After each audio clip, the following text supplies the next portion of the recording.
جھوٹ کے بغیر کام نہیں چلتا. سبحان اللہ، یہ مسلمان کہتا ہے سود کے بغیر کام نہیں چلتا. یہ مسلمان کے جب بول ہوں تو زمین آسمان کانپے نہ تو کیا کرے؟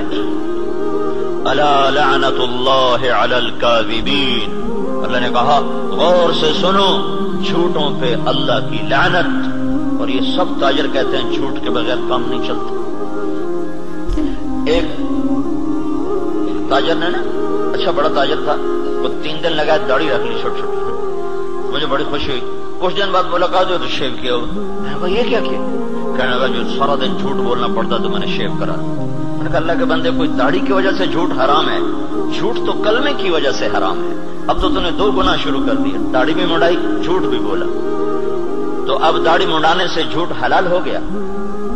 جھوٹ کا حرام ہونا داڑھی کے ساتھ نہیں ہے، جھوٹ کا حرام ہونا کلمے کے ساتھ. کہ تو کلمہ پڑھ کے جھوٹ، تو یہ کیوں کہتا ہے کہ داڑھی رکھ کے جھوٹ بولوں مجھے شرم آتی ہے؟ تو یہ کہ کلمہ پڑھ کے جھوٹ بولوں مجھے شرم آتی ہے. کلمہ پڑھنے کے بعد جھوٹ بولنا بے حیائی ہے نا، کہ داڑھی رکھنے کے بعد. داڑھی تو سکھوں نے بھی رکھی.